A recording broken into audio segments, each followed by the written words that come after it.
രണ്ടുപേരുടെയും കണ്ണുകൾ നിറഞ്ഞിരുന്നു. പരസ്പരം മറന്ന് രണ്ടുപേരും സ്വയം പുണർന്നു പോയിരുന്നു. ഒരു നിമിഷം അവരെ തിരക്കി വന്ന ലക്ഷ്മി ഈ കാഴ്ച കണ്ട് മനസ്സ് നിറഞ്ഞു നിന്നു. ഇരുവരെയും ശല്യപ്പെടുത്താതെ ലക്ഷ്മി താഴേക്ക് പോയിരുന്നു.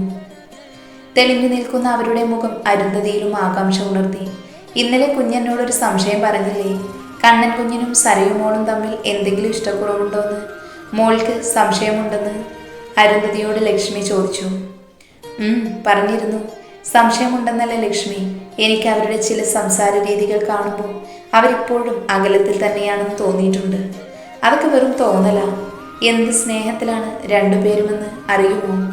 ലക്ഷ്മി പുഞ്ചിരിയോടെ അരുന്ധതിയോട് പറഞ്ഞു. ഞാൻ കയറിപ്പോയല്ലോന്ന് ആയിപ്പോയി. ഞാൻ കയറി ചെന്നപ്പോൾ രണ്ടുപേരും കൂടി ഒരു കൊച്ചു വർത്താനൊക്കെ പറഞ്ഞിരിക്കുവാണ്. ഞാൻ പിന്നെ ശല്യപ്പെടുത്തേണ്ടെന്ന് കരുതി ഇങ്ങു പോന്നു. അവർ തമ്മിൽ ഒരു സ്നേഹക്കുറവുമില്ല കുഞ്ഞേ. ലക്ഷ്മി അത് പറഞ്ഞപ്പോൾ അരുന്ധതിക്ക് സന്തോഷമായി. മത്സരിച്ച് സ്നേഹിക്കുക, കുഞ്ഞു ഒന്നുകൊണ്ടും വിഷമിക്കേണ്ട. ലക്ഷ്മിയുടെ ആ വാക്കുകൾ അരുന്ധതിയിലും ഒരു പ്രത്യേക ഊർജ്ജം നിറച്ചിരുന്നു. പിറ്റേ ദിവസം തന്നെ ഷൂട്ടിന് പോകണമെന്ന അറിയിപ്പ് വന്നിരുന്നു മിഥുന്. ഞാൻ ഷൂട്ടിങ്ങിന് പോകുക. ഇനി ചെയ്യാനുള്ളത് ഒരു ഫൈറ്റ് സീൻ മാത്രമാണ്. എത്രയും പെട്ടെന്ന് തീർത്ത് സിനിമ പാക്കപ്പ് ചെയ്യാനാണ് തീരുമാനം, മിഥുൻ സരയുവിനോടായി പറഞ്ഞു. ഞാൻ ഒന്നുകൂടെ ചോദിക്കുക, വേണോ കണ്ണേട്ടാ? വയ്യാതിരിക്കുന്ന സമയത്ത് 2 ദിവസം കൂടെ റെസ്റ്റ് എടുത്തിട്ട് പോയാൽ പോരെ? പെട്ടിയിലേക്ക് ഓരോ സാധനങ്ങളും എടുത്തു വെക്കുന്നതിനിടയിൽ അവൾ എൻ്റെ മുഖത്തേക്ക് നോക്കി നിരാശയോട് ചോദിച്ചു. മോളെ, ഇത് സിനിമയാണ്. പ്രൊഡ്യൂസർ ഇപ്പോൾ തന്നെ ഒരു വലിയ തുക ഇതിനു വേണ്ടി ചിലവാക്കിയിട്ടുണ്ട്. ഇനി ഇത് നീണ്ടുപോയത് വലിയ നഷ്ടമുണ്ടാകും.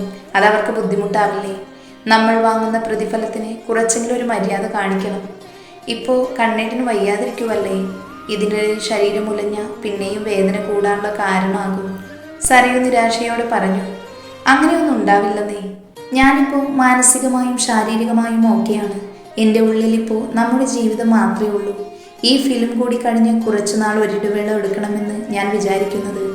ഇപ്പോൾ കമ്മിറ്റ് ചെയ്ത പ്രൊജക്റ്റുകളെല്ലാം കുറച്ച് നാളത്തേക്ക് നീട്ടിവെക്കണം. അത് കഴിഞ്ഞ് വേണം എൻ്റെ പെണ്ണിനെ എനിക്കൊന്ന് ശരിക്ക് കാണാനും ഒന്ന് സ്നേഹിക്കാനും. അവളെ തന്നോട് അടുപ്പിച്ച് അവൻ പറഞ്ഞപ്പോൾ വീണ്ടും ആ മുഖത്ത് സൂര്യൻ ഉദിച്ചുയർന്നത് അവൻ കണ്ടു. സ്നേഹം എന്ന് വെച്ചാൽ അങ്ങനെ ചെറിയ സ്നേഹമൊന്നുമല്ല കേട്ടോ.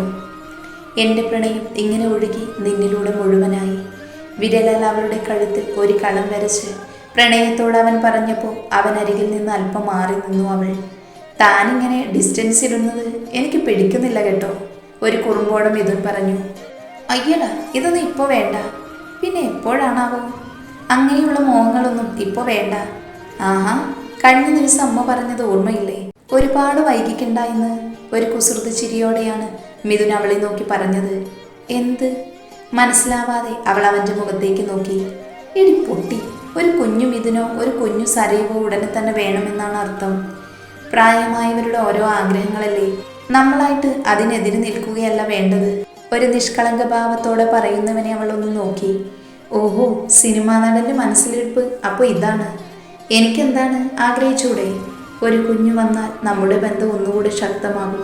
നിനക്കെന്നെ ഒരു വിശ്വാസക്കുറവും കാണില്ല ആ സമയം, മിഥുൻ പുഞ്ചിരിയോടെ പറഞ്ഞു. അങ്ങനെ ഒരു വിശ്വാസക്കുറവുമില്ല എനിക്ക്. അതിനുവേണ്ടി ഇദ്ദേഹം ബന്ധം ശക്തമാക്കാനും നിൽക്കണ്ട. ഒരു തമാശയോടെ അവൾ പറഞ്ഞു നിർത്തി. പക്ഷേ എനിക്ക് നിന്നെ നല്ല വിശ്വാസക്കുറവുണ്ട്. എപ്പോഴാണെന്നറിയില്ല ഞാൻ കണ്ണേട്ടൻ്റെ ജീവിതത്തിൽ നിന്ന് പോവുകയാണെന്ന് പറഞ്ഞു പോയാലോ? മിഥുൻ പറഞ്ഞതും. അപ്പോൾ അങ്ങനെ കെട്ടിയിടാനാണോ ഉദ്ദേശിക്കുന്നത്? എളിയിൽ കൈകൊത്തി നിന്നവൾ ചോദിച്ചു. ഞാൻ എവിടെയും കെട്ടിയിടില്ല. എൻ്റെ ഹൃദയത്തിലല്ലാതെ. എൻ്റെ ഹൃദയത്തിൽ നിന്നും കെട്ടുപൊട്ടിച്ച് തനിക്ക് പോകാനും പറ്റില്ല. അതെനിക്ക് ഉറപ്പാണ്. എന്നേക്കാൾ തനിക്ക് ഉറപ്പാണ് അല്ലേ? അവളെ നോക്കി അവൻ അത് ചോദിച്ചപ്പോൾ പിന്നെ ഒന്നും മിണ്ടാതെ അവൻ്റെ നെഞ്ചിലേക്ക് അവൾ ചാഞ്ഞു. സ്വപ്നം കണ്ടോട്ടെ ഞാനൊരു ജീവിതകാലം മുഴുവനും. അവളുടെ മുഖത്തേക്ക് നോക്കിയുള്ള അവൻ്റെ ആർദ്രമായ ചോദ്യത്തിൽ അവൾ അലിഞ്ഞു തുടങ്ങിയിരുന്നു. ഒന്നല്ല, ഇനിയുള്ള ജന്മങ്ങളിലും ഒരു ജീവിതകാലം മുഴുവൻ ഈ ഒരാൾക്കൊപ്പം തരണമെന്നാണ് ഞാൻ ആഗ്രഹിക്കുന്നത്. ഞാനും അതാണ് ആഗ്രഹിക്കുന്നത്. മൊബൈൽ ബെൽ അടിച്ചപ്പോഴാണ് രണ്ടുപേരും വർത്തമാനകാലത്തിലേക്ക് തിരിച്ചു വന്നത്. പെട്ടെന്ന് വന്ന അവൾ അവളുടെ ജോലി തുടർന്നു. വീണ്ടും ബാഗിലേക്ക് എണ്ണയും രാസ്നാദിയൊക്കെ എടുത്തു വെക്കുന്നവളെ കണ്ട് അവനൊരു അത്ഭുതത്തോടെ നോക്കി. എന്താണോ ഇത്? ഞാനിതുവരെ ഇങ്ങനെയുള്ള സാധനങ്ങളൊന്നും കൊണ്ടുപോയിട്ടില്ല. ഇനിയുള്ള കാര്യങ്ങളൊക്കെ ഞാൻ കൂടിയാണ് തീരുമാനിക്കുന്നത്. ആണോ? അവളെ നോക്കി അവൻ ചോദിച്ചു. ചില കാര്യങ്ങളൊക്കെ. ചെറുചിരിയോടെ അവൾ മറുപടി പറഞ്ഞു. ഒരു ചിരിയോടെ അവൻ സമ്മതം മൂളി. ബെന്നി പറഞ്ഞു, ടിക്കറ്റ് റെഡി ആയിട്ടുണ്ട്. ഇന്ന് ഈവനിങ് ഫ്ലൈറ്റ് തന്നെയാണ്. അതുകൊണ്ട് ഇപ്പോൾ തന്നെ ഇറങ്ങണം. ഒന്നും കഴിച്ചില്ലല്ലോ. ഞാൻ പെട്ടെന്ന് ചപ്പാത്തി ഉണ്ടാക്കാം. വേണ്ടടാ, ഞാൻ ഫ്ലൈറ്റിൽ നിന്ന് കഴിച്ചോളാം. അത് വേണ്ട, കഴിക്കാതെ പോയാൽ എനിക്കൊരു സമാധാനം ഉണ്ടാവില്ല. ചെന്നിട്ട് ചിലപ്പോൾ കഴിക്കാൻ സമയം കിട്ടിയില്ലെങ്കിലോ? ഞാൻ പെട്ടെന്ന് ഉണ്ടാക്കാം. അത് പറഞ്ഞവൾ താഴേക്ക് പോയപ്പോൾ ചെറുചിരിയോടെ അത് കണ്ടു നിന്നു അവൻ. അവന് ഒത്തിരി സന്തോഷമായിരുന്നു. പിന്നെ ബാത്റൂമിലേക്ക് പോയി. റെഡിയായി ഇറങ്ങിയപ്പോൾ മുറിയിൽ ആരെയും കാണുന്നില്ല. അവൻ റെഡിയായി വന്നപ്പോൾ അവൾ ഡൈനിങ് റൂമിൽ കാര്യമായ തിരക്കിലാണ്. ഇറങ്ങി വന്നവന് വയറു നിറച്ച് ഭക്ഷണം കൊടുത്ത് തന്നെയാണ് അവൾ വിട്ടത്. പോകുന്നതിന് മുൻപ് വാതിൽ വരെ അവനെ അനുഗമിച്ചു അവൾ. ആരുമില്ലെന്ന് ഉറപ്പുവരുത്തിയതിനു ശേഷം ഒരിക്കൽ കൂടി അവളെ ചേർത്ത് പിടിച്ചു അവൻ. അവളെ തന്നോട് ചേർത്ത് പിടിച്ച് പരിഭ്രമിച്ച് അവൾ ഒന്നും ചുറ്റും നോക്കി. എന്തെങ്കിലും ഒന്ന് ചിന്തിക്കാൻ സമയം നൽകുന്നതിന് മുൻപ് അവൻ്റെ ചുണ്ടുകൾ അവളുടെ മൂർത്താവിൽ പതിഞ്ഞിരുന്നു. 2 ദിവസം എനിക്ക് ചാർജ് നിൽക്കണ്ടേ? വിളിക്കാം. സ്നേഹത്തോടെ അവളുടെ കവിളിൽ തലോടി യാത്ര പറഞ്ഞവൻ പോയി കഴിഞ്ഞ ശേഷം വിരസമായിരുന്നു അവളുടെ നിമിഷങ്ങളെല്ലാം. പല ജോലികളിൽ മുഴുവൻ ശ്രമിച്ചെങ്കിലും ആ സാന്നിധ്യം അത്രമേൽ തന്നെ വീർപ്പ് മുട്ടിക്കുന്നു എന്ന് അവൾ അറിഞ്ഞിരുന്നു. അവനില്ലാതെ പറ്റില്ലെന്ന അവസ്ഥ പോലെ. ഒരു പക്ഷേ അവൻ തുറന്നു പറഞ്ഞിരുന്നില്ലെങ്കിൽ താൻ ഈ വേദനയിൽ ഒരുങ്ങി ജീവിക്കേണ്ടി വന്നേനെ എന്ന് അവൾ മനസ്സിലാക്കുകയായിരുന്നു. ഒന്നിലും ശ്രദ്ധ കേന്ദ്രീകരിക്കാൻ അവൾക്ക് സാധിച്ചില്ല. ബാൽക്കണിയിലെ ചെടികളോടും മത്സ്യങ്ങളോടൊക്കെ വർത്താനം പറഞ്ഞ് സമയം കളയാൻ തുടങ്ങി. രാത്രിയോടെയാണ് മിഥുൻ വിളിച്ചത്. ഭക്ഷണം കഴിച്ചോ? ഇല്ല, കണ്ണേട്ടൻ വന്നിട്ട് വിളിക്കട്ടെ എന്ന് കരുതി. കാത്തിരുന്ന പോലെയുള്ള അവളുടെ സംസാരത്തിൽ ഹൃദയം മുഴുവൻ ഉണ്ടെന്ന് അവന് തോന്നിയിരുന്നു. ഇപ്പം തന്നെ സമയം ഒരുപാടായി. പോയി കഴിക്കു പെണ്ണേ. ഞാൻ വന്നിട്ട് കുറേ നേരമായി. നാളത്തേക്കുള്ള കാര്യങ്ങൾ അറേഞ്ച് ചെയ്യുകയൊക്കെ ആയിരുന്നു. നാളെ പേക്കപ്പ് പാർട്ടി ഉണ്ട്. അതും കൂടി കഴിഞ്ഞിട്ട് വരാൻ പറ്റൂ? താല്പര്യമില്ലാതെ അവൾ മൂളി. വിഷമിക്കേണ്ട, ഈ ഒരു സിനിമ കൂടി കഴിഞ്ഞിട്ട് ഉടനെ തന്നെ ഞാൻ പുതിയ പ്രോജക്റ്റുകളൊന്നും ഇപ്പോൾ തുടങ്ങാൻ തീരുമാനിച്ചില്ല. അവളെ ആശ്വസിപ്പിക്കാൻ അവൻ പറഞ്ഞു. ഈ സിനിമയിൽ മറ്റ് സീൻസൊക്കെ ഉണ്ടോ? അതേതാ മറ്റേ സീൻസ്? മനസ്സിലാവാത്ത പോലെ അവൻ ചോദിച്ചു. അന്ന് പറഞ്ഞില്ലേ, ഇൻറ്റിമേറ്റ് സീൻസോ മറ്റോ എന്തൊക്കെയോ? സരയു മടിയോടെ പറഞ്ഞു. ഓ അങ്ങനെ. പിന്നെ ഇതിലൊരു കിടിലൻ സീനുണ്ട്. ഒന്നല്ല, ഒരു 2-3 സീൻസ് ഉണ്ട്. അതിനു വേണ്ട പ്രിപ്പറേഷനായിരുന്നു. ലിപ് ലോക്ക് ചെയ്യാൻ വേണ്ടി ചുണ്ടിൽ ക്രീം ഇടുകയായിരുന്നു. അവനൊരു തമാശ രൂപേണ പറഞ്ഞു. രാവിലെ തന്നെ ഒരു സ്മൂച്ച് സീനുണ്ട്. കുസൃതിയോടെ അവൻ പറഞ്ഞു. ഞാൻ വയ്ക്കുക കണ്ണേട്ടാ, എനിക്ക് ഉറക്കം വരുന്നു. പരിഭ്രമത്തിലുള്ള അവളുടെ സംസാരം കേൾക്കെ പൊട്ടിച്ചിരിച്ചു പോയിരുന്നു. ഞാൻ തന്നെ ഈ വർത്താനം കേൾക്കാൻ വേണ്ടിയല്ലേ പറഞ്ഞത്? നിനക്ക് വിഷമായോ? ഇതൊരു ത്രില്ലറാണോ? ഇതിലൊരു സീനും ഇല്ല. പിന്നെ ഇന്ന് രാത്രി ഉറക്കം കളയുമെന്നുണ്ടെങ്കിൽ ഒരു കാര്യം പറയാം. എന്താ കണ്ണേട്ടാ? അപ്പുറത്തെ കോട്ടേജിൽ ഷിഗയുണ്ട്. എന്നെ കണ്ടിരുന്നു ഈവനിങ്ങിന്. മിഥുൻ പറഞ്ഞത് കേട്ട് സരയൊന്ന് ഞെട്ടി. വൈകുന്നേരം കോട്ടേജിലേക്ക് വരുമോ എന്ന് ചോദിച്ചിട്ടുണ്ട്. അവൻ പറഞ്ഞപ്പോൾ നെഞ്ചിലൊരു വെള്ളിടി വെട്ടിയത് അവൾ അറിഞ്ഞിരുന്നു. ഹലോ, ഒരിക്കൽ കൂടി അവൻ വിളിച്ചു. ആ നിമിഷമാണ് അവളും ചിന്തകളിൽ നിന്ന് ഉണർന്നത്. ഞാൻ പറഞ്ഞത് കേട്ടില്ലേ? കേട്ടു. അതിനെന്താ, കണ്ണേട്ടൻ്റെ സിനിമയിലാണോ ആ കുട്ടി? അവൾ പറഞ്ഞു. ഹേയ്, എൻ്റെ സിനിമയിലല്ല, ഏതോ ഒരു തെലുങ്ക് സിനിമയുടെ ഭാഗമായിട്ട് വന്നതാ. ഞാൻ ഈവനിങ്ങിന് ജസ്റ്റ് ഒന്ന് കണ്ടു. എന്നിട്ട് വൈകുന്നേരം സംസാരിക്കാൻ വേണ്ടി കണ്ണേട്ടൻ പോകുന്നുണ്ടോ? പിന്നെ സംസാരിക്കണ്ടേ? അവനൊരാക്കിലോട് ചോദിച്ചു.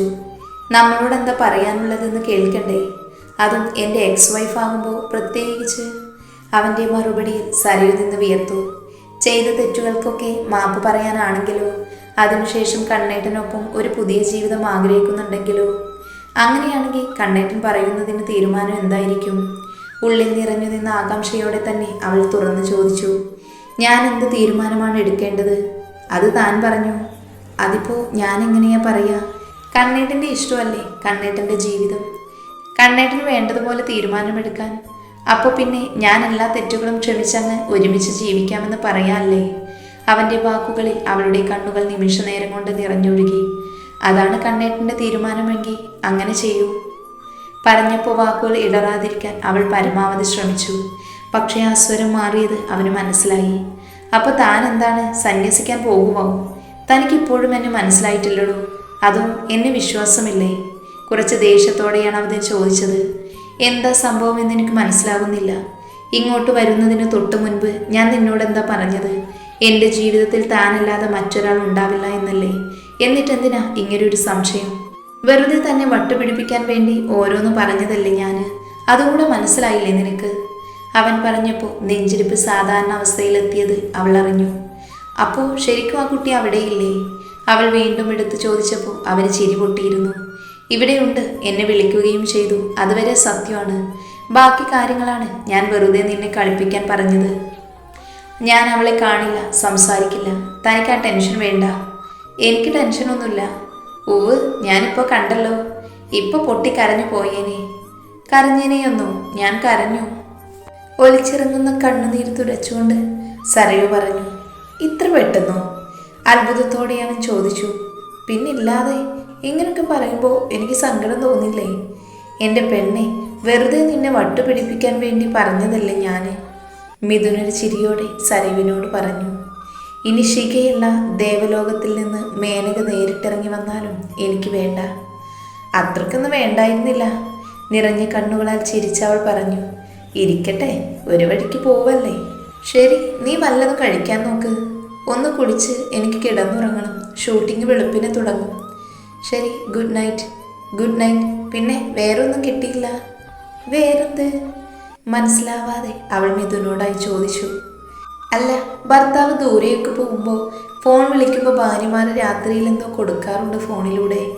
എന്ത്? അല്ല, നീ ഒന്നും മനസ്സിലാകാത്ത പോലെ അഭിനയിക്കുകയാണോ അതോ എന്നെ കളിയാക്കുകയാണോ? സത്യമായിട്ടും എനിക്ക് മനസ്സിലായില്ല കണ്ണേട്ടാ, അത് ഞാൻ ചോദിച്ചത്. അവൾ നിഷ്കളങ്കതയോട് പറഞ്ഞു.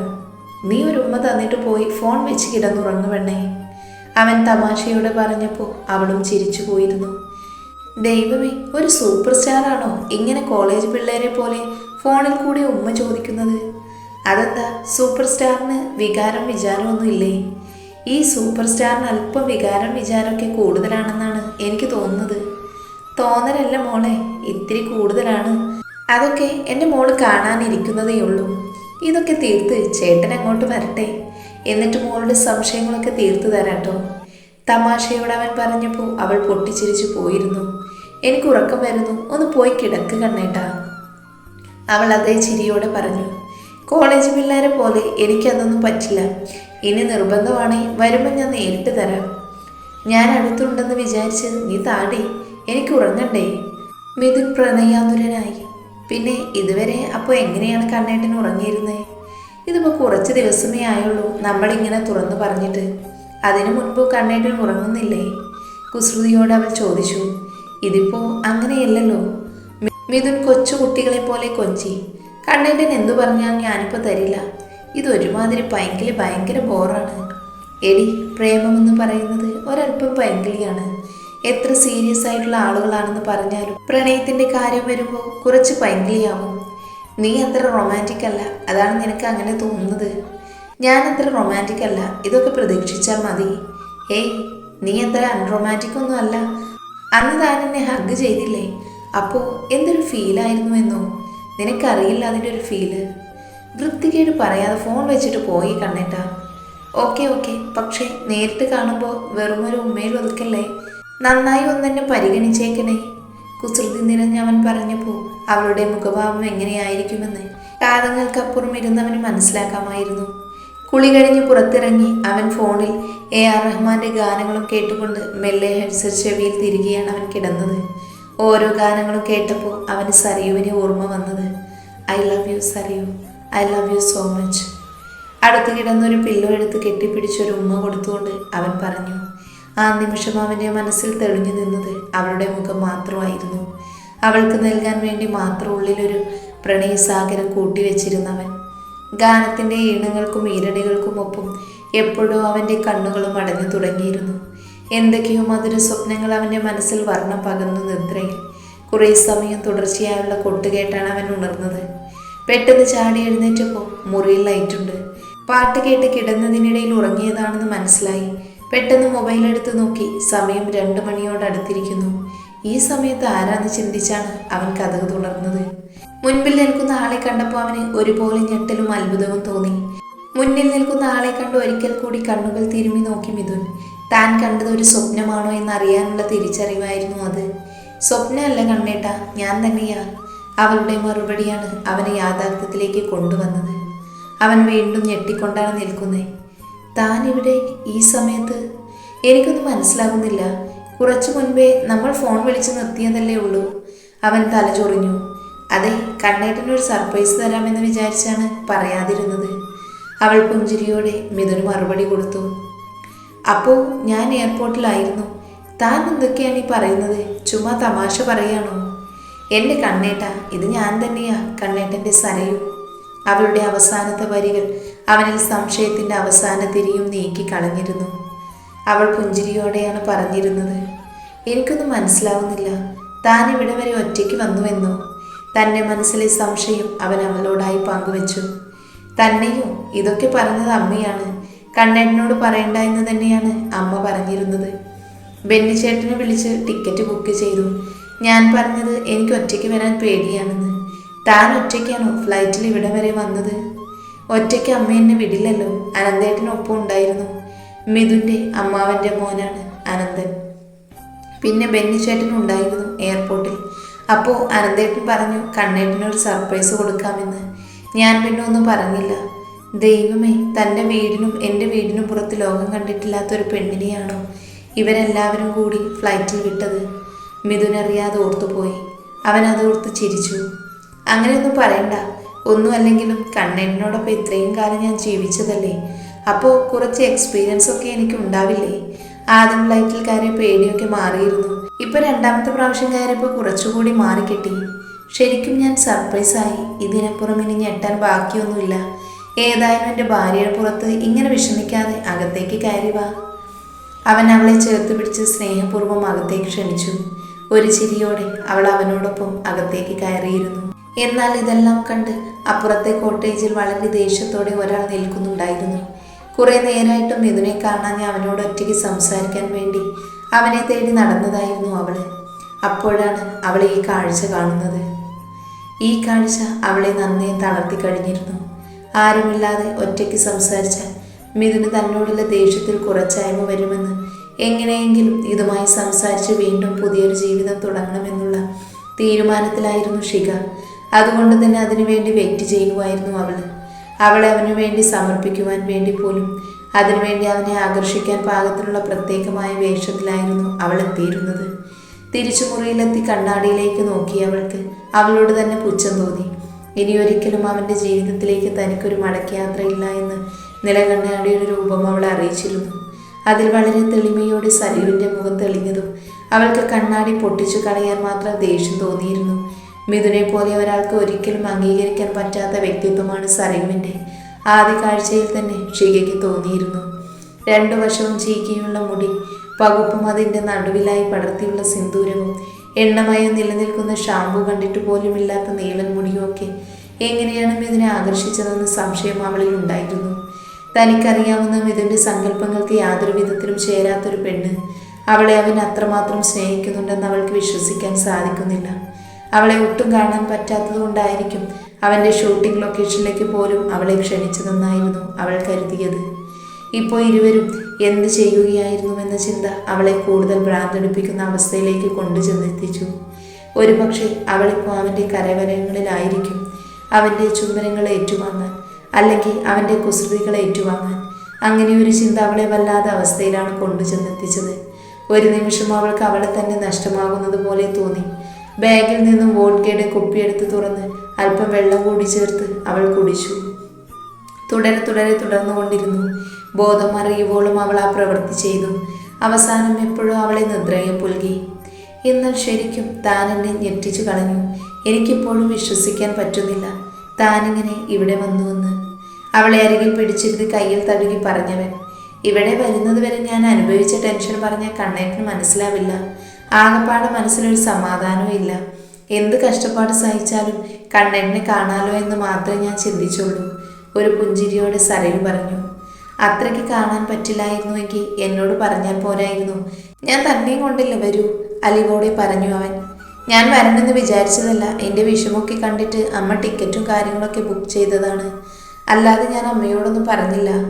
കണ്ണേട്ടനോട് ഞാൻ പറയാമെന്ന് പറഞ്ഞപ്പോൾ അമ്മ പറഞ്ഞു വേണ്ടെന്ന്. ഇല്ലെങ്കിൽ ഞാൻ കണ്ണേട്ടനോട് എന്തെങ്കിലും മറച്ചു വെക്കുമോ? എന്തായിരുന്നു തൻ്റെ വിഷമം? എന്നെ കാണാതെ അവിടെ എന്തൊക്കെ കാണിച്ചു കൂട്ടിയിട്ടാണ് അമ്മ ഈ രാത്രി ടിക്കറ്റ് എടുത്ത് ഇവിടേക്ക് വിട്ടത്? ഒരു പുഞ്ചിരിയോടെ മിഥുൻ ചോദിച്ചു. ഞാനൊന്നും കാണിച്ചു കൂട്ടിയിട്ടില്ല കണ്ണേട്ട. എനിക്ക് വിഷമമാണെന്ന് പോലും അമ്മയോട് പറഞ്ഞില്ല. ഞാൻ പുറത്തേക്ക് ഇറങ്ങാതിരുന്നപ്പോൾ അമ്മയ്ക്ക് തോന്നിയിട്ടുണ്ടാകും എനിക്ക് സങ്കടമാണെന്ന്. കുറേ നേരം എന്നെ വിളിച്ച് സംസാരിച്ചു. പിന്നെ എന്നോട് ചോദിച്ചു. ഞാൻ വേണ്ടെന്ന് പറഞ്ഞില്ല. പക്ഷേ ടിക്കറ്റ് ബുക്ക് ചെയ്തു എന്നൊക്കെ പറഞ്ഞപ്പോൾ ഞാൻ എതിർത്തതാണ്. വന്നത് നന്നായി, ഞാനും മിസ് ചെയ്തു. വിഷമിക്കേണ്ട, ഇനി ഞാൻ ഒരിടത്തും തന്നെ തനിച്ചാക്കി പോകില്ല. നമുക്ക് ഷൂട്ടിംഗ് കഴിഞ്ഞിട്ട് എവിടെയെങ്കിലും കുറച്ച് ദിവസത്തേക്ക് ട്രിപ്പ് പോകാം. കാശ്മീരിന് പോയാലോ? അവിടെയാകുമ്പോൾ നല്ല തണുപ്പാ, നല്ല സൂപ്പർ സ്ഥലമാണ്. നെഞ്ചോട് ചേർത്ത് പിടിച്ച് അവൻ പറഞ്ഞപ്പോൾ അവൾ കൂർപ്പിച്ചു നോക്കി. എന്ത് പറഞ്ഞാലും അവസാനം എന്തെങ്കിലും കൊനിഷ്ടൽ ഉണ്ടാകുമല്ലോ. നമ്മുടെ ഹണിമൂൺ ട്രിപ്പാണെന്ന് കരുതിയാൽ മതി. കല്യാണം കഴിഞ്ഞെങ്കിലും നമ്മൾ പരസ്പരം സ്നേഹം അറിഞ്ഞതും പറഞ്ഞതും ഒക്കെ അടുത്ത കാലത്തല്ലേ. അപ്പം പിന്നെ ഇതൊക്കെയാക്കാം. അവളുടെ കയ്യിൽ പിടിച്ചവൻ നെഞ്ചിലേക്കിട്ടു. ഓക്കെ അല്ലേ? മുഖത്തോട് മുഖം അടുപ്പിച്ചവൻ അവളോടായി ചോദിച്ചു. പൂവ്, കണ്ണേട്ടൻ ഉറങ്ങിക്കോളൂ, ഞാൻ പോയി കുളിച്ചിട്ട് വന്ന് കിടക്കാം. നേരെ വെളുക്കാൻ കുറച്ച് മണിക്കൂറുകൾ കൂടിയുള്ളൂ. അതിനിടയിൽ നീ ഇപ്പോൾ കുളിച്ചെന്നറിയാൻ ഇവിടെ ആരും വരാൻ പോകുന്നില്ല. രാവിലെ കുളിച്ചാൽ മതി. ഞാൻ എവിടെ കിടക്കും? തറയിൽ കിടക്കട്ടെ കണ്ണേട്ടാ? നിഷ്കളങ്കതയോട് ചോദിച്ചു. ഇനി ആ പരിപാടിയൊന്നും പറ്റില്ല. എൻ്റെ ഒപ്പം അങ്ങ് കിടന്നാൽ മതി. പിന്നെ ഞാനും തറയിൽ കിടക്കും, അത് വേണോ? അവൻ്റെ ചോദ്യത്തിൽ അവൾ ശരിക്കും പെട്ടുപോയിരുന്നു. അവൾ ദയനീയതയോടെ അവനെ നോക്കി. നീ ഡ്രസ്സ് മാറ്റുന്നുണ്ടെങ്കിൽ മാറിയിട്ട് വന്ന് കിടക്കാൻ നോക്ക്. ചിരിയോടവൻ പറഞ്ഞപ്പോൾ ബാഗിൽ നിന്ന് ഒരു ചുരിദാർ എടുത്തുകൊണ്ട് ബാത്റൂമിലേക്ക് പോയിരുന്നു അവൾ. മാറി തിരികെ വന്നപ്പോഴേക്കും മിഥുൻ കിടക്കാൻ തരകയാറായിരിക്കുമായിരുന്നു. അരികിലേക്ക് മടിച്ചാണ് അവൾ എത്തിയത്. ആ നിമിഷം തന്നെ അവൻ അവളെ ചേർത്ത് നെഞ്ചോട് ചേർത്തു. ഞാൻ എന്താ ബാലങ്കേ നായരാണോ ഇങ്ങനെ പേടിച്ചു വരാൻ?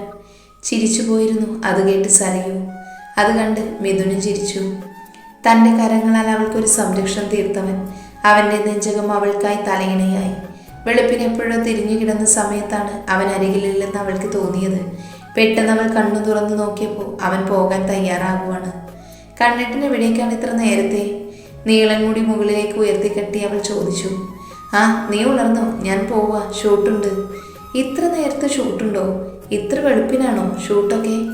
അവൾ അതിശയത്തോടെ ചോദിച്ചു. വെളുപ്പിനെയോ? പാതിരാത്രിക്ക് വരെ ഷൂട്ട് നടക്കുന്നുണ്ട്. ഇതിപ്പോൾ തന്നെ എടുക്കേണ്ട ഷോട്ടാണ്. രാവിലത്തെ ഒരു ജോഗിങ് സീനാ. അതിനൊരു നാച്ചുറൽ ടച്ച് വേണം, അതുകൊണ്ട് നേരത്തെ പോകുന്നു. ഞാൻ ഏതായാലും ഒരു 11 ആവുമ്പോഴേക്കും ഫ്രീ ആകും. നീ അപ്പോഴേക്കും റെഡിയായിരുന്നാൽ മതി. അപ്പോഴേക്കും ഞാൻ വരാം. എനിക്കിനി ഉച്ച കഴിഞ്ഞ് ഷൂട്ട്. നമുക്ക് ചെറുതായിട്ട് ഇവിടെ ഒന്ന് കറങ്ങി തിരിച്ചു വരാം. അതുവരെ കുറച്ചു നേരം കൂടി ഉറങ്ങിക്കോ. അവളുടെ തലമുടിയിൽ തഴുകി അവൻ അത് പറഞ്ഞപ്പോൾ ചെറുചിരിയോടെ അവൾ സമ്മതിച്ചിരുന്നു. വാതിലിനരികിൽ വരെ അവനൊപ്പം അവളും നടന്നു. അകത്തേക്ക് കയറിയപ്പോൾ കൈകൾ കൊണ്ടവൻ കൈവീശി. തിരിഞ്ഞു കിടന്നുവെങ്കിലും അവൾക്ക് വീണ്ടും ഉറങ്ങാൻ കഴിഞ്ഞിരുന്നില്ല. ഇന്നലെ രാവിലെ അവൻ്റെ സംരക്ഷണത്തിലാണ് താൻ നിദ്രയെ പുൽകിയത് എന്ന് അവൾ ഓർത്തു. ആ നിമിഷങ്ങളുടെ ഓർമ്മകളിൽ ഒരു പുഞ്ചിരി ഉണർത്തി. കൗമാരം ചിറകടിച്ച കാലഘട്ടത്തിൽ എപ്പോഴോ അവൻ അഭിനയിച്ച പ്രണയഗാനങ്ങളും അതിലെ രംഗങ്ങളും ഒക്കെ തന്നിലെ പെൺകുട്ടിയെയും സ്വാധീനിച്ചിട്ടുണ്ട്. അവൻ ബിഗ് സ്ക്രീനിൽ പകർന്നാട്ടം നടത്തിയ പല കഥാപാത്രങ്ങളും തന്നിലും ആരാധന ഉണർത്തിയിട്ടുണ്ട്. പക്ഷേ ഒരിക്കലും അവൻ തൻ്റെ എല്ലാമായി മാറുമെന്ന് അന്നൊന്നും താൻ പ്രതീക്ഷിച്ചിരുന്നില്ല. വിദൂരങ്ങളിൽ പോലും ഇല്ലാതിരുന്ന ഒരു കാര്യം, ഈ കാര്യങ്ങളൊക്കെ ഇപ്പോഴും അവളിൽ ഉണർത്തുന്നത് വല്ലാത്ത അമ്പരപ്പ് തോന്നിയിരുന്നു. ജീവിതമല്ലെങ്കിലും നമ്മെ കൊണ്ടെത്തിക്കുന്നത് നമുക്കറിയാത്ത പാതയിലേക്കാണെന്ന് ഒരു നിമിഷം സരയു ചിന്തിച്ചു പോയി. കുറെ നേരം തിരിഞ്ഞു മറിഞ്ഞു കിടന്നിട്ട് ഉറക്കം വരാതെ അവൾ പിന്നെ ബാത്റൂമിൽ പോയി കുളിച്ചു. ഹൈദരാബാദിലെ കട്ടിയുള്ള വെള്ളം തലയിലേക്ക് ഒഴിച്ചപ്പോൾ തന്നെ വല്ലാത്തൊരു അസ്വസ്ഥത അവൾക്ക് തോന്നിയിരുന്നു. കുളി കഴിഞ്ഞിറങ്ങി വന്നിട്ടും സമയം തീരെ പോകുന്നില്ലെന്ന് തോന്നി. ഇടയ്ക്ക് മുറിയിൽ ആരോ മുട്ടിയപ്പോൾ കതക് തുറന്നു നോക്കി. മുൻപിൽ ഒരു റൂം ബോയ് നിൽക്കുന്നത് കണ്ടു. ഫുഡ് കൊണ്ടുവന്നതാണെന്ന്, മേഡത്തിന് ഫുഡ് കൊടുക്കണമെന്ന് സാറ് പറഞ്ഞു. കേരള ഫുഡാണ്. അയാളത് മുറിക്കുള്ളിലേക്ക് കയറി മേശപ്പുറത്ത് വെച്ചു. അവൾ ഒരു പുഞ്ചിരി സമ്മാനിച്ചൊപ്പം താങ്ക്സും പറഞ്ഞു. അതിനുശേഷവും കുറേ സമയം വെറുതെ ഇരുന്നു. ഭക്ഷണം കഴിക്കാൻ തോന്നിയില്ല. പെട്ടെന്ന് ഫോൺ ബെല്ലടിച്ചു. നോക്കിയപ്പോൾ മിഥുൻ. ഹലോ, എൻ്റെ പ്രിയതമ, ആഹാരമൊക്കെ കഴിച്ചോ? കഴിച്ചില്ല, പ്രിയതമനെ ആലോചിച്ചിരിക്കുമായിരുന്നു. ഓഹോ, നിനക്ക് ആലോചന മാത്രമേ നടക്കുന്നുള്ളൂ. ഒന്ന് പോ കണ്ണേട്ടാ. ആഹാരം കഴിച്ചോ കണ്ണേട്ടൻ? അവൾ ആവലാതിയോടെ അവനോട് ചോദിച്ചു. ഞാൻ കഴിച്ചു, താനും കഴിക്കൂ. പ്രിയതമനൊരു സീനും കൂടി എടുത്തതിനു ശേഷം ഓടി അരികിലേക്ക് വരാം. സാഹിത്യപരമായ രീതിയിൽ സംസാരിക്കുന്നവനെ കേട്ടപ്പോൾ അവൾക്ക് ചിരിയാണ് വന്നത്. ഇനി ഒരു സീനും കൂടെ ഉള്ളൂ, മിഥുൻ അവളോട് പറഞ്ഞു. ബാക്കി സീനൊക്കെ ഈവനിങ്ങിനാണ്. ഇനി ഏതാ സീന്? ഒരു കൗതുകത്തോടെ അവൾ ചോദിച്ചു. സ്മൂത്ത് അല്ലടി, അത് ഞാൻ റൂമിൽ വന്നതിന് ശേഷമാണ്. തമാശയോടെ അവൻ പറഞ്ഞു. അവളുടെ മുഖം ചുവന്നു തുടങ്ങിയിരുന്നു. ചി, എൻ്റെ കണ്ണേട്ട, നിങ്ങൾക്ക് ഈ വിചാരമേ ഉള്ളൂ. ഞാൻ അങ്ങനെയല്ല ഉദ്ദേശിച്ചേ. നിന്റെ ഉദ്ദേശമൊക്കെ എനിക്കറിയില്ലേ. അവനൊരു കള്ളച്ചിരിയോട് അവളോടായി പറഞ്ഞു. ഞാനൊരു ആകാംക്ഷ കൊണ്ട് ചോദിച്ചതാ ഏത് സീനാണെന്ന്. എൻ്റെ മോളുടെ ആകാംക്ഷയൊക്കെ ഞാൻ അവിടെ വന്നിട്ട് മാറ്റാടി പെണ്ണേ. വീണ്ടും തമാശയോടെ സരയുവിനോട് അവൻ പറഞ്ഞു. ഇപ്പോൾ എടുക്കുന്ന ഒരു ഫൈറ്റ് സീനാണ്. അത് കണ്ട ചിലപ്പോൾ നിനക്ക് സഹിക്കാൻ പറ്റില്ല. അതുകൊണ്ടാണ് ഇങ്ങോട്ട് കൊണ്ടുവരാത്തത്. ഈവനിങ് ഞാൻ നിന്നെ സെറ്റിലുള്ള എല്ലാവർക്കും പരിചയപ്പെടുത്തി തരാം. അതൊന്നും വേണ്ട, അവർക്ക് വലിയ ആളുകളല്ലേ. എനിക്ക് അവരോട് എങ്ങനെ ഇടപെടണമെന്ന് അറിയില്ല തുടങ്ങി അവള്. അവർ വലിയ ആളുകളല്ല, സാധാരണ പൊക്കവും വണ്ണവും ഉള്ള ആളുകൾ തന്നെയാണ്. വീണ്ടും നിനക്ക് ഇൻഫീരിയോറിറ്റി കോംപ്ലക്സ് തുടങ്ങി. സാധാരണ ഇടപെടുന്ന പോലെയാണ് ഇടപെട്ടാൽ മതി. അതല്ല, ഞാൻ എന്തെങ്കിലും മോശമായി പറഞ്ഞാൽ അത് പിന്നെ കണ്ണേട്ടനൊരു നാണക്കേടായാലോ എന്നാണ് എൻ്റെ പേടി. എൻ്റെ മോൾക്ക് അങ്ങനെയുള്ളൊരു പേടിയും വേണ്ട. നിനക്കെല്ലാവരോടും നന്നായി തന്നെ ഇടപെടാൻ അറിയാം. ഞാൻ പറഞ്ഞില്ലേ, ഞാൻ കണ്ടിട്ടുള്ളതിൽ വെച്ച് ഏറ്റവും നല്ല കുട്ടിയാണ് നീ. മതി മതി, ഇപ്പോൾ തന്നെ ഞാനങ്ങ് മാനത്ത് മുട്ടി നിൽക്കുക. ഇനി ഞാൻ താങ്ങത്തില്ല, മതി. മോൻ എന്തായാലും പോയി ഷൂട്ടിംഗ് ശ്രദ്ധിക്കാൻ നോക്ക്. അത് പറഞ്ഞപ്പോൾ ഫോൺ കട്ട് ചെയ്തു. കുറച്ച് സമയങ്ങൾക്ക് ശേഷം വീണ്ടും വാതിലൊരു മുട്ട് കേട്ടിരുന്നു. അല്പം ശങ്കയോടെയാണ് അവൾ വാതിൽ തുറന്നത്. മുന്നിൽ നിൽക്കുന്ന ആളെ കണ്ട് ഒരു നിമിഷം അവളിലൊരു ഭയം, അതോടൊപ്പം തന്നെ ഞെട്ടലും തോന്നിയിരുന്നു. ഷിക, അകത്തേക്ക് വരാമോ, ഒന്ന് സംസാരിക്കാൻ? ഒരു മുഖപുരയുമില്ലാതെ ഷിക ചോദിച്ചപ്പോൾ ഒരു നിമിഷം എന്ത് പറയണമെന്നറിയാതെ സരയുവിന് അറിയില്ലായിരുന്നു. കയറി വരൂ, ധൈര്യം സംഭരിച്ച് സരയു പറഞ്ഞു. എന്ത് സംസാരിക്കാനുള്ളത്? നിന്നോട് കൂടുതലായിട്ടൊന്നും എനിക്ക് സംസാരിക്കാനില്ല. ഇനിയിപ്പോൾ മിഥുൻ്റെ ആരാണെന്ന് പറഞ്ഞാലും ഞാനത് അംഗീകരിക്കാനും പോകുന്നില്ല. ഒരു കാര്യം ഓപ്പണായി നിന്നോട് പറയാനാണ് ഞാൻ വന്നത്. മിഥുൻ എൻ്റെയാണ്, എൻ്റെ മാത്രം. ഈ ജീവിതാവസാനം വരെ അങ്ങനെ തന്നെ ആയിരിക്കും. എൻ്റെ സ്ഥാനത്ത് മറ്റൊരാൾ ഒരിക്കലും മിഥുന് കാണാൻ പറ്റില്ലെന്ന് എനിക്കറിയാം. അതുപോലെ തന്നെയാണ് എനിക്കും. എന്നെ വാശി പിടിപ്പിക്കാൻ വേണ്ടി മിഥുൻ കാട്ടിക്കൂട്ടുന്ന കോപ്രായങ്ങളാണിത്. അതൊക്കെ നീ സത്യമായിട്ട് എടുക്കണ്ട. നീ തെറ്റിദ്ധരിക്കരുത്. ഒരിക്കലും നിന്നെ അവൻ സ്നേഹിച്ചിട്ടുണ്ടാവില്ല. അവനെ ആരും സ്നേഹിക്കാൻ കഴിയില്ല. ഈ ലോകത്ത് അവൻ ആരെ സ്നേഹിച്ചു എന്ന് പറഞ്ഞാലും ഞാൻ വിശ്വസിച്ചേനെ. പക്ഷേ നിന്നെ പോലൊരു കൾച്ചറൽ ഫെലോയെ സ്നേഹിച്ചുവെന്ന് എനിക്ക് വിശ്വസിക്കാൻ പോലും പറ്റുന്നില്ല. ഷിക ദേഷ്യത്തോടെയാണ് പറയുന്നത്. ഏതൊരു പട്ടിക്കാട്ടിൽ നിന്ന് കുറ്റിയും പറിച്ചു വന്ന് നിന്നെ അവൻ കല്യാണം കഴിച്ചു എന്ന് പറഞ്ഞാൽ ഈ ലോകത്ത് എല്ലാവരും വിശ്വസിച്ചാലും ഞാൻ വിശ്വസിക്കില്ല. നിന്നെ ഏതോ നാടക കമ്പനിയിൽ നിന്ന് വാടകയ്ക്ക് എടുത്തതാവും അഭിനയിക്കാൻ വേണ്ടി. ഒരു പുച്ഛത്തോടെയാണ് അവൾ പറയുന്നത്. അവൾ പറയുന്ന കാര്യങ്ങൾ പകുതി സത്യമാണല്ലോ എന്ന് സരയു ചിന്തിച്ചു പോയിരുന്നു. മിഥുൻ ചിന്തിക്കുന്ന കാര്യങ്ങൾ പോലും മനസ്സിലാക്കിയിട്ടുള്ള ആളാണ് ഷിക എന്ന് ചിന്തിക്കുവാൻ അവളുടെ വാക്കുകൾ തന്നെ സരയുവിന് ധാരാളമായിരുന്നു. ഞാൻ പറഞ്ഞല്ലോ, കൂടുതലായിട്ട് എനിക്കൊന്നും പറയാനില്ല. മിഥുനെ എനിക്ക് വേണം. അവൻ്റെ ജീവിതത്തിൽ നിന്ന് ഒഴിഞ്ഞു പോകാൻ നിനക്ക് എത്ര രൂപ വേണമെങ്കിലും അത് ഞാൻ തരും. അതല്ല, ഈ 2-3 മാസത്തിനിടയിൽ നീ അവൻ്റെ കൂടെ കിടന്നിട്ടുണ്ടെങ്കിൽ അതിൻ്റെ കൂടി കൂട്ടി പറഞ്ഞാൽ മതി. ആ പണം കൂടി ഞാൻ തരാം നിനക്ക്. ഇതിൽ കൂടുതൽ സഹിച്ചു നിൽക്കാൻ സരയുവിന് സാധിക്കില്ലായിരുന്നു. ഷിക ഒട്ടും പ്രതീക്ഷിക്കാതെയാണ് സരയുവിൻ്റെ കരങ്ങൾ അവളുടെ കവിളിൽ പതിഞ്ഞത്. ഇത്രയും നേരം നീ പറഞ്ഞതൊക്കെ ഞാൻ കേട്ടു നിന്നത് ഒരു കാലത്ത് ആ മനുഷ്യൻ ജീവന് തുല്യം നിന്നെ സ്നേഹിച്ചിരുന്നു എന്ന് എനിക്കറിയാവുന്നത് കൊണ്ടാണ്. പക്ഷേ ഇപ്പോൾ നീ പറഞ്ഞത് നിന്റെ സംസ്കാരമാണ്, നീ കാണിക്കുന്ന പ്രവൃത്തികളാണ്. അതിൽ എന്നെ കൂട്ടണ്ട. ആ തട്ടിൽ എന്നെ നീ അളക്കണ്ട. വിവാഹരാത്രിയിൽ തന്നെ മറ്റൊരുത്തനോടൊപ്പം കിടക്ക പങ്കിടുന്നത് നിന്റെ സംസ്കാരമാണ്. വിവാഹം കഴിഞ്ഞ് ഭർത്താവിനോടൊപ്പം ജീവിക്കുന്ന എൻ്റെ മാനത്തിന് വില പറയാൻ നീ ആയിട്ടില്ല. കണ്ണേട്ടൻ എന്നോട് നിങ്ങൾക്കിടയിൽ നടന്ന കാര്യങ്ങളെപ്പറ്റി ഒന്നും പറഞ്ഞില്ലായിരുന്നുവെങ്കിൽ ഒരുപക്ഷെ നീ പറഞ്ഞത് കേട്ട് ഞാൻ നിന്നേനെ. ജീവന് തുല്യം സ്നേഹിച്ചൊരു പുരുഷൻ മറ്റൊരു പെൺകുട്ടിയുടെ സ്വന്തമാക്കുമ്പോൾ ആർക്കും തോന്നുന്നൊരു ദേഷ്യമായി മാത്രമേ അതിനെ ഞാൻ കാണുന്നുള്ളൂ. പക്ഷേ ഇത് അങ്ങനെയല്ലല്ലോ. നീ ആത്മാർത്ഥമായി സ്നേഹിച്ചൊരു പുരുഷനെ വഞ്ചിച്ചാണ് നീ ഇപ്പോൾ എൻ്റെ മാനത്തിന് വില പറയുന്നത്. അവൾക്ക് മുൻപിൽ താൻ ചെറുതാവുന്നത് പോലെ തോന്നിയിരുന്നു ഷികയ്ക്ക്. തന്നെക്കുറിച്ചുള്ള എല്ലാ സത്യങ്ങളും അവൻ അവളോട് പങ്കുവച്ചിട്ടുണ്ട് എന്ന് അവൾക്ക് മനസ്സിലായി. ഞാനിതുവരെ ആരോടും പുറത്തിറങ്ങി പോകാനോ അല്ലെങ്കിൽ എൻ്റെ കൺമുന്നിൽ നിന്ന് പോകാനോ പറഞ്ഞിട്ടില്ല. അത് എൻ്റെ രീതിയല്ല. നിങ്ങളെപ്പോലെ ഇത്രയും വൃത്തികെട്ടൊരു സ്ത്രീയോട് സംസാരിക്കുന്നത് തന്നെ എനിക്ക് മോശമാണ്. അതുകൊണ്ട് ദയവ് ചെയ്ത് ഈ മുറിയിൽ നിന്ന് പുറത്തു പോകണം. ദേഷ്യത്തോടെ അവൾ പുറത്തേക്ക് തിരിഞ്ഞപ്പോൾ വാതിൽക്കലെല്ലാം കേട്ടുകൊണ്ട് നിൽക്കുന്ന മിഥുനെയാണ് കണ്ടത്. ഒരു നിമിഷം സരയുമോ ഒന്ന് അമ്പരന്ന് പോയിരുന്നു. താൻ ചെയ്ത് തെറ്റായി പോയെന്ന് അവന് തന്നോട് ദേഷ്യം തോന്നിയിട്ടുണ്ടാകുമോ എന്നൊക്കെ ഒരു മാത്രം അവൾ സംശയിച്ചു പോയിരുന്നു. അവൾ പേടിയോടെ മിഥുനെ നോക്കി. അവൻ്റെ മുഖത്തേക്കൊന്ന് ദയിപ്പിച്ച് നോക്കിയ ശേഷം ശിഖ പറഞ്ഞു, നമ്മുടെ കഴിഞ്ഞ കാലമെല്ലാം വൃത്തിക്കിപ്പോൾ വെച്ചുകൊണ്ടിരിക്കുന്ന വെപ്പാട്ടിയുടെ മുൻപിൽ പറഞ്ഞു കൊടുത്തിട്ടുണ്ടല്ലോ സൂപ്പർ സ്റ്റാർ. സരയുവിനോടുള്ള ദേഷ്യത്തിൽ അങ്ങനെ പറയാനാണ് ശിഖയ്ക്ക് തോന്നിയത്. പറഞ്ഞത് മാത്രമേ അവൾക്ക് ഓർമ്മയുണ്ടായിരുന്നുള്ളൂ. ശ്വാസം എടുക്കും മുൻപ് മിഥുൻ്റെ കൈ അവളുടെ കരണത്ത് പതിഞ്ഞു പോയിരുന്നു. എല്ലാവരും നിന്നെ പോലെയാണെന്ന് വിചാരിക്കരുത്. അവളുടെ കാല് കഴുകി കുടിക്കാൻ പോലുള്ള യോഗ്യത നിനക്കില്ല. ഇത്തരം സംസ്കാരശൂന്യമായ വാക്കുകൾ മേലാൽ എൻ്റെ ഭാര്യയെ പറ്റി നീ ഉപയോഗിക്കരുത്. ഉപയോഗിച്ചാൽ ഇനി ഞാൻ നിന്നെ തല്ലില്ല, കൊല്ലും. അത്രയും പറഞ്ഞ് മുറിക്കകത്തേക്ക് കയറി വാതിൽ വലിച്ചടച്ചു അവൻ. ശിഖയോടുള്ള ദേഷ്യം മുഴുവൻ ആ വാതിലടക്കലുണ്ടായിരുന്നു. അപമാനവാരത്താൽ ഒരുക്കുന്നത് പോലെയാണ് ശിഖയ്ക്ക് തോന്നിയത്. അകത്തേക്ക് കയറി മിഥുനാകപ്പാടെ സരയുവിനെ ഒന്ന് നോക്കി. എന്ത് ചെയ്യണമെന്നറിയാതെ അത്ഭുതപ്പെട്ട് നിൽക്കുകയാണ് അവൾ. ഇങ്ങോട്ട് കൈ നീട്ടിക്കേ, ഗൗരവത്തോടെയാണ് അവനത് ചോദിച്ചത്. ഒരു നിമിഷം അവളിൽ ഭയം നിറഞ്ഞിരുന്നു. മടിച്ചു അവൾ കൈനീട്ടി. കൊടുകൈ അവൾക്കൊരു ഷെയ്ക്കാൻഡ് നൽകി അവൻ. ഇങ്ങനെ വേണം, താൻ എന്നെ ഞെട്ടിച്ചു കളഞ്ഞല്ലോ. ഇത്രയൊക്കെ ഡയലോഗ് തൻ്റെ ഭാഗത്തു നിന്ന് ഉണ്ടാവുമെന്ന് ഞാൻ ഒരിക്കലും വിചാരിച്ചില്ല. അത്രയും വലിയ ഡയലോഗല്ല നീ പറഞ്ഞത്. തന്നെ ഇത്രമാത്രം പ്രൊവോക്ക് ചെയ്യാൻ വേണ്ടി എന്താണ് അവൾ പറഞ്ഞത്? കുറച്ച് കാര്യങ്ങളൊക്കെ ഞാൻ കേട്ടു. ഒരുപാട് മോശമായിട്ടാണ് സംസാരിച്ചത്. അതുകൊണ്ടാണ് ഞാൻ അങ്ങനെയൊക്കെ ചെയ്തത്. ഞാനിതുവരെ ഒരാളെയും കൈനീട്ടി അടിച്ചിട്ടില്ല. കുറ്റബോധത്തോട് സരയു പറഞ്ഞു. അടി നടന്നോ? അപ്പോൾ അത് കണ്ടില്ലേ? അതൊന്നും ഞാൻ കണ്ടില്ല. ഞാൻ ഡയലോഗ് മാത്രമേ കേട്ടുള്ളൂ. അപ്പോൾ ആദ്യമായിട്ടാണ് താൻ ഒരാളെ കൈനീട്ടി അടിക്കാനുള്ള ഭാഗ്യം ശിഖയ്ക്കായിരുന്നു അല്ലേ? ഒരു തമാശയോടെയാണ് മിഥുനത് പറഞ്ഞത്.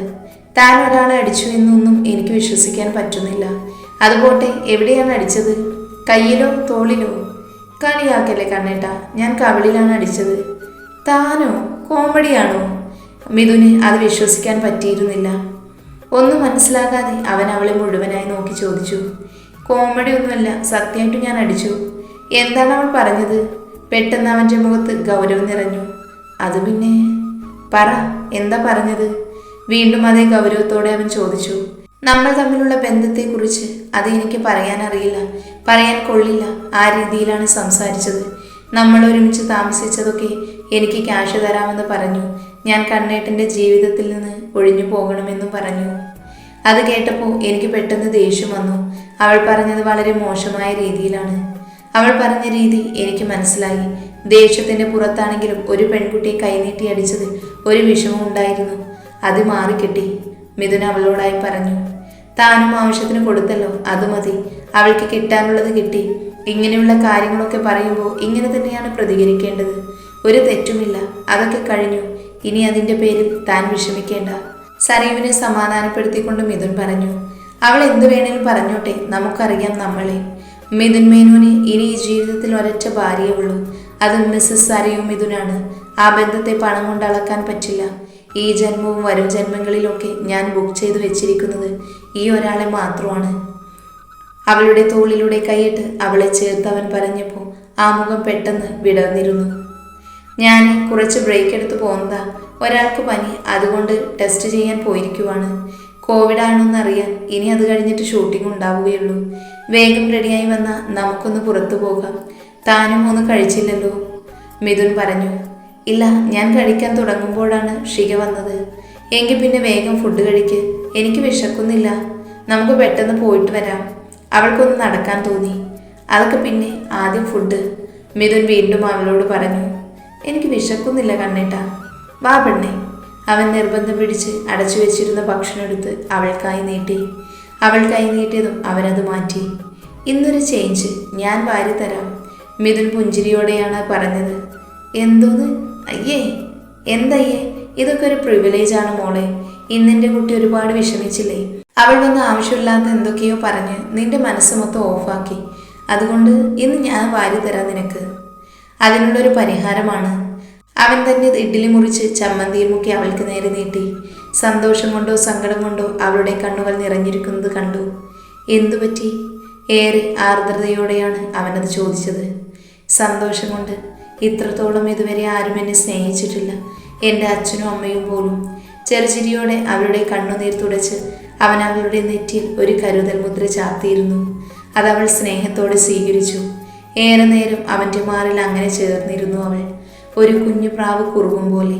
ഏറെ സമയങ്ങൾക്ക് ശേഷം അവൻ തന്നെയാണ് മുൻകൈയെടുത്ത് അവളെ റെഡിയാക്കാൻ പറഞ്ഞയച്ചത്. റെഡിയായി അവനോടൊപ്പം അവൾ പുറത്തേക്ക് വന്നു. നമ്മൾ എങ്ങനെ പോകും? വണ്ടിയൊന്നുമില്ലല്ലോ, സരയു ചോദിച്ചു. അത് സാരമില്ല, ഏട്ടനെ ആളുകളൊക്കെ കാണില്ലേ? അതങ്ങ് കേരളത്തിൽ, ഇത് ഹൈദരാബാദല്ലേ. ഇവിടെ എന്നെ കണ്ട ഒരുപാട് പേർക്കൊന്നും മനസ്സിലാവില്ല, അവൻ പുഞ്ചിരിയോടെ പറഞ്ഞു. പിന്നെ ഇവിടെ മലയാളികളും വളരെ കുറച്ചു പേരേ ഉള്ളൂ. അതുകൊണ്ട് ഇറങ്ങി നടക്കുന്നതിനൊക്കെ ഒരു പ്രൈവസി ഉണ്ട്. ഇന്ന് നമ്മൾ റോഡിലൂടെ നടക്കും കുറേ നേരം. പിന്നെ നമ്മൾ സ്ട്രീറ്റ് ഫുഡ് കഴിക്കും, സിനിമ കാണും, പിന്നെ ഒരു സർപ്രൈസ് ഉണ്ട്. ഉത്സാഹത്തോടെയാണ് അവനത് പറഞ്ഞത്. അതെന്താ? ആകാംക്ഷയോടെ അവൾ ചോദിച്ചു. അത് സസ്പെൻസ്. പെട്ടെന്നാണ് ബെന്നി അവർക്കരികിലേക്ക് വന്നത്. റെഡിയാണ് സർ. മിഥുൻ്റെ കയ്യിലേക്ക് ഒരു താക്കോൽ കൊടുത്തുകൊണ്ട് അയാൾ പറഞ്ഞു. ഓക്കെ. അത് വാങ്ങി അവൻ പുറത്തേക്ക് നടന്നു.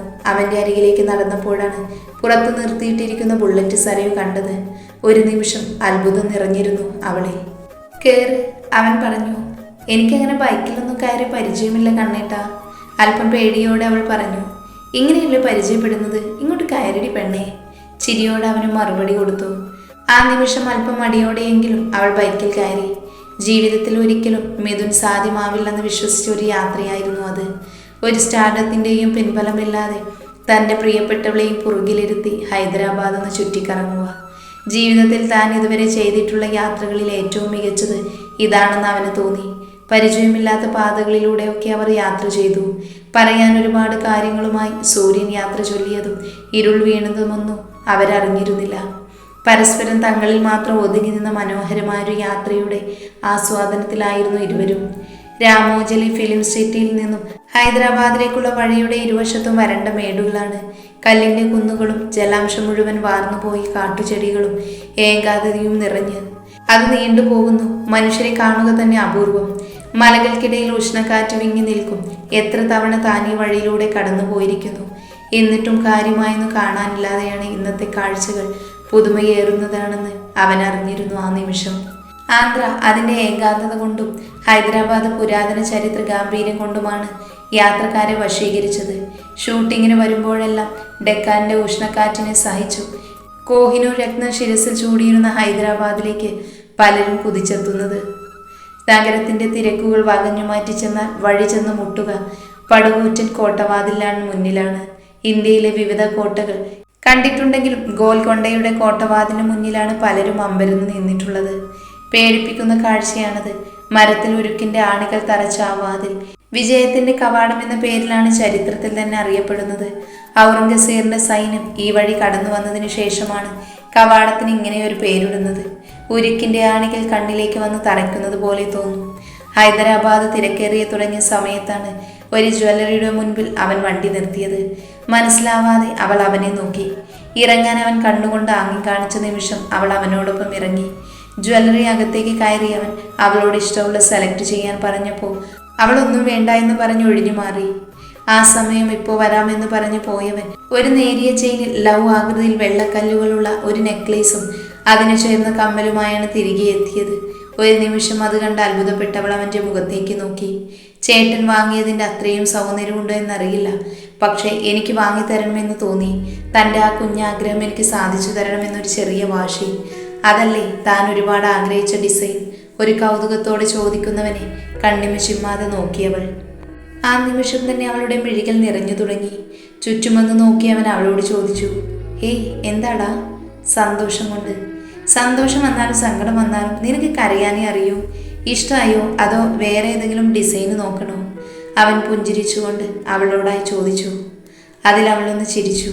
ഇത് മതി, തനിക്ക് വേറെ എന്തെങ്കിലും വേണമെങ്കിൽ നോക്കിക്കോ, ഇപ്പോഴല്ലേ തന്നെ നമുക്ക് വാങ്ങാം. എനിക്കൊന്നും വേണ്ട കണ്ണേട്ട, എൻ്റെ മനസ്സ് നിറഞ്ഞു. ബില്ല് പേ ചെയ്യുവാൻ വേണ്ടി കൗണ്ടറിലെത്തിയപ്പോഴാണ് അതിൻ്റെ വില കേട്ട് അവൾ അവനെ നോക്കിയത്. ഒരു നേരിയ ചെയിനും അതിനൊരു ചേർന്നൊരു കമ്മലും, അതിനാണോ ഇത്ര വില എന്ന ഭാവത്തിൽ അവൾ അവനെ നോക്കി. ആ കല്ലുകൾ മുഴുവൻ സ്പെഷ്യൽ ഡയമണ്ടാണ്, പിന്നെ ചെയിൻ റോസ് ഗോൾഡാണ്. കണ്ണുകൾ ചിമ്മി ചിരിയോടെ അവൻ പറഞ്ഞു. അത്ര വിലയൊന്നും വേണ്ടിയിരുന്നില്ല.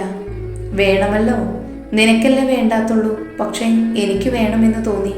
ചിരിയോടെ അവളെ തന്നോട് ചേർത്ത് അത് വാങ്ങി തിരികെ അവയെ ആർത്തു തുറന്നു. അവിടെയുള്ളൊരു തട്ടുകടയിലേക്കാണ് പോയത്.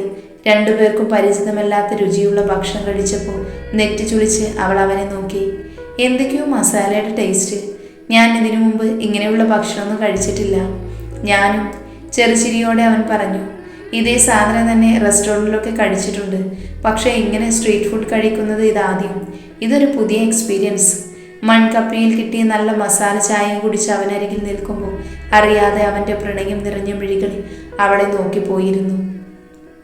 അവൻ്റെ മിഴികളെ നേരിടാൻ സാധിക്കാതെ ഒരു ഒളിച്ചുകളി നടത്തി അവളും. ആ കരിനീല മിഴികളിൽ അവൻ്റെ കാമനങ്ങൾ അലഞ്ഞു. മിഴികൾ തെളിഞ്ഞു നിന്ന പ്രണയം രണ്ടുപേരും പറയാതെ പറഞ്ഞു. ഒരു മഴയും കൂടി ഉണ്ടായിരുന്നെങ്കിൽ അടിപൊളിയായിരുന്നു അല്ലേ? ഒരു ചെറുചിരിയോടെയാണ് അവനത് ചോദിച്ചത്.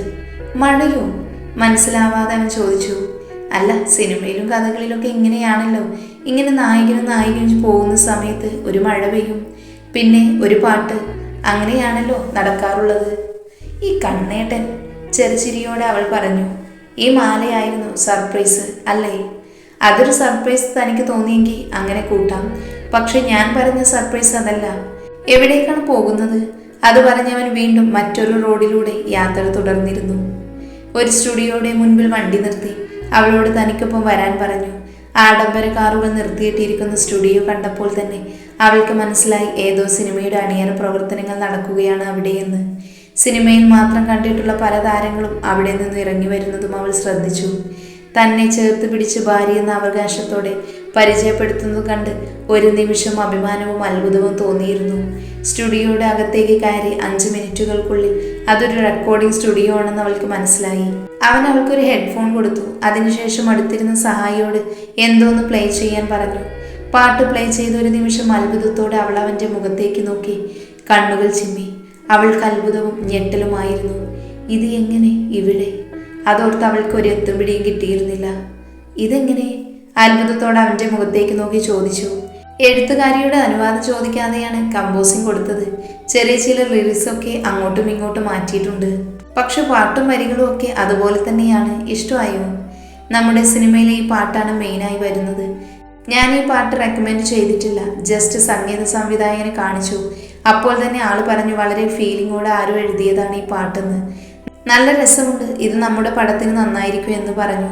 അങ്ങനെയാണ് പാട്ട് റെക്കോർഡിംഗ് കയറുന്നതും ഇന്ന് തൻ്റെ മുൻപിൽ ഇങ്ങനെ ഒരാൾ പാടി കേൾക്കുന്നതും. എങ്ങനെയുണ്ട്? പാട്ട് മോഷ്ടിച്ചു എന്ന് പറഞ്ഞ് എന്നോട് വല്ല പിണക്കവും കാണിക്കുമോ? അവൻ്റെ ചോദ്യം കേട്ട് അവൾ അമ്പരന്ന് പോയിരുന്നു. ഇത് കണ്ണേട്ടൻ എങ്ങനെ കിട്ടി? നമ്മുടെ റൂമിൽ നിന്ന് കിട്ടിയതാണ്. എൻ്റെ കണ്ണേട്ടന് വേണ്ടി എന്ന തലക്കെട്ടോടെ എനിക്ക് വേണ്ടി എഴുതിയതല്ലേ. അപ്പോൾ അത് ഈണങ്ങളോടെ കേൾക്കാൻ എനിക്കൊരു താല്പര്യമില്ലേ? അതുകൊണ്ട് കൂടി ഇങ്ങനെ ചെയ്തത്. ഇഷ്ടമായോ തനിക്ക്? ഞാനങ്ങനെ പാട്ടാക്കാൻ വേണ്ടി ഒന്നും എഴുതിയതല്ല. വെറുതെ എന്തൊക്കെയോ തോന്നിയപ്പോൾ കുത്തിക്കുറിച്ചെന്നേ ഉള്ളൂ. അത് കണ്ണേട്ടൻ കണ്ടിട്ടുണ്ടെന്ന് പോലും എനിക്കറിയില്ലായിരുന്നു. നന്നായിരുന്നു, നിന്റെ മനസ്സ് അതേപോലെ പകർത്തി വെച്ചിരിക്കുന്നു. പ്രണയം നിറഞ്ഞ ഭാവങ്ങളോടെ അവനത് പറഞ്ഞപ്പോൾ അവളൊന്ന് ചിരിച്ചു. ഒരു നിമിഷം അവളിലും നാണത്തിൻ്റെ അലയൊലികൾ നിറഞ്ഞു നിന്നിരുന്നു. നിനക്കിപ്പോൾ എന്താ തോന്നുന്നത്? വളരെ ആകാംക്ഷയോടെ അവളുടെ മുഖത്തേക്ക് നോക്കി അവൻ ചോദിച്ചു. എനിക്ക് കണ്ണേട്ടനെ മുറുക്കെ കെട്ടിപ്പിടിച്ച് ഒരു ഉമ്മ തരാൻ തോന്നുന്നു. അവന് മാത്രം കേൾക്കാവുന്ന വിധത്തിൽ അവൾ പറഞ്ഞു. അതിനിപ്പോൾ തന്നെ സൗകര്യം ഉണ്ടാക്കാം. അവളുടെ കൈ പിടിച്ച് അവൻ പുറത്തേക്ക് നടന്നപ്പോൾ അവൾ അമ്പരന്ന് പോയിരുന്നു. അവൻ അവളുമായി അല്പം മാറി നിന്നു. ഇനിതാ, അവനേറെ പ്രണയത്തോടെ അവളുടെ മുഖത്തേക്ക് നോക്കി പറഞ്ഞു. എന്ത്? നീയല്ലേ പറഞ്ഞത് നിനക്കിപ്പോൾ എന്തോ തരാൻ തോന്നുന്നുണ്ടെന്ന്? ഇവിടെ വെച്ചോ? അവൾ അത്ഭുതത്തോടെ തന്നെ അവനോടത് ചോദിച്ചു. ഇവിടെ കുഴപ്പമില്ലല്ലോ. തോന്നുന്ന ആഗ്രഹങ്ങളൊന്നും ബാക്കി വെക്കാൻ പാടില്ല. അതൊക്കെ പെട്ടെന്ന് തന്നെ തീർക്കണം. ഒന്ന് പോയി കണ്ണേട്ട. നേരവും കാലവും നോക്കാതെയാണോ ഇതൊക്കെ പറയുന്നത്? അപ്പോൾ നീ തരുന്നില്ല? Okay, no problem. ഞാൻ എടുത്തോളാം മോളെ. റൂമിൽ ചെന്നിട്ട് റെഡിയാക്കാം. പറഞ്ഞ സമയം ഒരുപാടായി, നമുക്ക് പോയാലോ? ചെറുചിരിയോട് അവൻ ചോദിച്ചപ്പോൾ അവൾ നാണത്തോടെ തലയാട്ടി. തിരികെയുള്ള യാത്രയിൽ രണ്ടുപേരും മൗനത്തിലായിരുന്നുവെങ്കിലും പ്രണയത്തിൻ്റെ മധുരം നിറഞ്ഞ മൗനം ഇരുവർക്കും വലിയ സന്തോഷം തന്നെയാണ് നൽകിയിരുന്നത് എന്ന് അവർ തിരിച്ചറിഞ്ഞു. നിശാഗന്ധി പൂക്കാൻ വെമ്പി നിൽക്കുന്ന ആ നിശയിൽ ഇരുവരിലും അനഘമായൊരു ആത്മദാഹം നിറഞ്ഞു നിന്നു. റൂമിലേക്ക് ചെന്നതും രണ്ടുപേരും ക്ഷീണിതരായിരുന്നു. കുളിക്കഴിഞ്ഞ് മുറിയിലേക്ക് ഇറങ്ങി വന്നവളെ അവൻ ഒറ്റ വലിയിൽ തന്നെ തൻ്റെ നെഞ്ചിലേക്ക് ചേർത്ത് പിടിച്ചു. പാതിയേറൻ മുടി കാണാവുന്ന രീതിയിൽ കെട്ടിവെച്ചിരിക്കുന്ന അവളുടെ തോർത്തിനിടയിലൂടെ പാതി ചുരുണ്ട മുടിയിഴകൾ പുറത്തേക്ക് എത്തി നോക്കുന്നു. അതരങ്ങൾക്ക് നടുവിലായി 2 ജലത്തുള്ളികൾ സ്ഥാനം പിടിച്ചിരിക്കുന്നു. ആ ജലത്തുള്ളികൾ താനായിരുന്നുവെങ്കിലെന്ന് ഒരു നിമിഷം അവൻ ആഗ്രഹിച്ചു പോയിരുന്നു. അത്രമേൽ അവനിലെ വികാരങ്ങളെ ഉണർത്താൻ ആ പെണ്ണിൻ്റെ സാന്നിധ്യത്തിൽ സാധിച്ചിരുന്നു. യാഥാർത്ഥ വ്യക്തിയിലേക്ക് എത്തുമ്പോഴാണ് പ്രണയം പൂർണ്ണമാവുന്നത്. ഇതിനു മുൻപ് എത്രയോ പെൺകുട്ടികളെ കണ്ടിരിക്കുന്നു. ഷികയോട് പോലും ഇതുവരെ തോന്നാത്തൊരു അനുഭൂതിയാണ് അവൾ അരികിൽ നിൽക്കുമ്പോൾ എന്ന് അവൻ ഓർത്തു. താനൊന്നുമല്ലാതെ അവളിലേക്ക് ചുരുങ്ങിപ്പോകുന്നത് പോലെ, തൻ്റെ ഉലകം തന്നെ അവളായി മാറുന്നത് പോലെ, ഇന്നുവരെ തോന്നിയിട്ടില്ലാത്ത പൊതുവികാരങ്ങൾക്ക് താൻ അടിമപ്പെടുന്നത് പോലെ. എന്നാണ് നീ എന്നിലെ എന്നെ സ്വന്തമാക്കിയത്? അവൻ അറിയാതെ പറഞ്ഞുപോയി. സിരകളിൽ പടർന്നു തുടങ്ങിയ പ്രണയം അതിൻ്റെ ഇണയെ കണ്ടെത്തിയിരിക്കുന്നു. അനുഭൂതി മാത്രം പകരുന്ന നിമിഷങ്ങൾ. ഇടുപ്പിലൂടെ കൈ ചേർത്ത് അവൻ അവളെ തന്നിലേക്ക് ചേർത്ത് നിർത്തി. പ്രതിരോധിക്കാൻ ഇഷ്ടപ്പെടാതെ ഒരപ്പൂപ്പൻ താടി പോലെ ഭാരമില്ലാതെ അവൾ അവനിലേക്ക് ചേർന്നു നിന്നു. ചോദ്യങ്ങളും ഉത്തരങ്ങളും ഇല്ലാതെ ഒരു നിമിഷം അവളുടെ ആദരങ്ങളിൽ ഒരു കവിത രചിച്ചു. മനോഹരമായ അക്ഷരങ്ങളാൽ അവൻ ആ കവിതയുടെ അക്ഷരങ്ങൾ അവളുടെ ആദരങ്ങളിൽ കോറിയിട്ടു. പ്രണയ നിർഭരമായ നിമിഷങ്ങൾക്കിടയിൽ എപ്പോഴൊക്കെയോ അവളുടെ വിരലുകൾ അവൻ്റെ മുഖത്തൊഴുകി നടന്നു. നീളൻ വിരലുകളാൽ അവൻ്റെ മുഖത്തവളും ഒരു ചിത്രം വരച്ചു. ഇതുവരെ അറിയാത്ത വികാരങ്ങൾ ആത്മാവിൽ അവൾ അറിഞ്ഞു. ഇതുവരെ അരുവിയായി പല വഴി ഒഴുകിയതെല്ലാം അവനെന്ന പുഴയിലെത്താൻ ആണെന്ന് അവളും അറിഞ്ഞിരുന്നു. ആ നിമിഷം തന്നെ പ്രണയിനിയാക്കിയവനെ ഏറെ നാണത്തോടെ അവൾ നോക്കി. മിഴികളിൽ നിറഞ്ഞു നിൽക്കുന്ന പ്രണയം ഇരുവരെയും പുതിയൊരു ലോകത്തേക്ക് ആനയിച്ചു. പരസ്പരം തങ്ങളെ നഷ്ടപ്പെട്ടു തുടങ്ങുന്നത് അവർ അറിഞ്ഞു. തങ്ങളുടെ പ്രണയം വിവരിക്കാൻ തൂലികയിൽ വാക്കുകളില്ലെന്ന് അവർക്ക് തോന്നി. Sarayu, I want you. പ്രണയം തിങ്ങി മിഴികളോടെ അവനത് പറഞ്ഞപ്പോൾ ഒരു നിമിഷം അവളൊന്ന് പതറിപ്പോയി. നിന്റെ പൂർണ്ണമായ അനുവാദത്തോടെ ഞാൻ നിന്നെ സ്വന്തമാക്കിക്കോട്ടെ. ഒരിക്കൽ കൂടി അവൻ ആ ചോദ്യം ഉണർത്തിയപ്പോൾ അവളുടെ മുഖത്ത് ഞെട്ടൽ പ്രകടമായിരുന്നു. മറുത്തൊന്നും പറയാതെ അവൻ്റെ നെഞ്ചിലേക്ക് ചാഞ്ഞവൾ അവൻ്റെ മുഖത്ത് കൈവിരലുകളെ തലോടിക്കൊണ്ട് പറഞ്ഞു, ഇഷ്ടക്കുറവുണ്ടല്ല, പക്ഷേ എനിക്ക് കുറച്ചുകൂടി സമയം വേണം കണ്ണേട്ടാ. ബാക്കി പറയാൻ അവൾക്ക് മടി തോന്നിയിരുന്നു. ചെറുചിരിയോടെ അവളെ ഒന്ന് ഇറുക്കെ പുണർന്നു. പിന്നെ ഒന്നും മിണ്ടാതെ അവളുടെ പിൻകഴുത്തിൽ ആഴത്തിലൊന്ന് മുത്തി. എനിക്ക് മനസ്സിലാവും, സമയം എത്ര വേണേലും എടുത്തോളൂ, സാരമില്ല. ആ കാത്തിരിപ്പ് എന്നെ ഒരിക്കലും അടുപ്പിക്കില്ല, മറിച്ച് കൂടുതൽ നിന്നെ പ്രണയിക്കാനുള്ള കരുത്ത് നൽകുകയേ ഉള്ളൂ. അവനും അതേ പുഞ്ചിരിയോടെ പറഞ്ഞു. എങ്കിലും ഒന്ന് ചോദിച്ചോട്ടെ, എന്നോടുള്ള വിശ്വാസക്കുറവ് കൊണ്ടാണോ ഇനിയും നിനക്ക് ഈ അകലം? അല്ല കണ്ണേട്ട, അങ്ങനെ പറയരുത്. എനിക്കൊരു ആഗ്രഹമുണ്ട്, ആ ആഗ്രഹം നടത്തി തരണം. സത്യം പറഞ്ഞ കണ്ണേട്ടൻ പറയുന്ന കാര്യങ്ങളൊക്കെ എൻ്റെ മനസ്സും ആഗ്രഹിക്കുന്ന കാര്യങ്ങൾ തന്നെയാണ്. അവൾ എന്തോ ഓർത്താണ് ഈ പറയുന്നത്. പക്ഷേ അതിൽ നിന്നൊക്കെ എന്നെ പിൻവലിക്കുന്നത് എൻ്റെ കഴുത്തിൽ കിടക്കുന്ന താലി തന്നെയാണ്. മനസ്സിലാകാതെ അവളെ തൻ്റെ നെഞ്ചിൽ നിന്നും അകറ്റി അവളുടെ മുഖത്തേക്ക് നോക്കിയവൻ. താൻ ഈ പറയുന്നതിൻ്റെ അർത്ഥം എനിക്ക് മനസ്സിലാവുന്നില്ല. എൻ്റെ കഴുത്തിൽ താലി കെട്ടുമ്പോൾ ഒട്ടും ഇഷ്ടമില്ലാതെയാണ് കണ്ണേട്ടൻ കെട്ടിയത്. ഒരു നാടകത്തിന് വേണ്ടി എത്തിയവൾ മാത്രമായിരുന്നു ഞാൻ. പക്ഷെ ഇന്ന് അങ്ങനെയല്ല. അത്ര ആഴത്തിലൊന്നും ആ താലി കെട്ടിനെ അന്ന് ഞാനും കണ്ടിരുന്നില്ല. പക്ഷേ ഇന്ന് എനിക്ക് അങ്ങനെയല്ല ഈ താലി.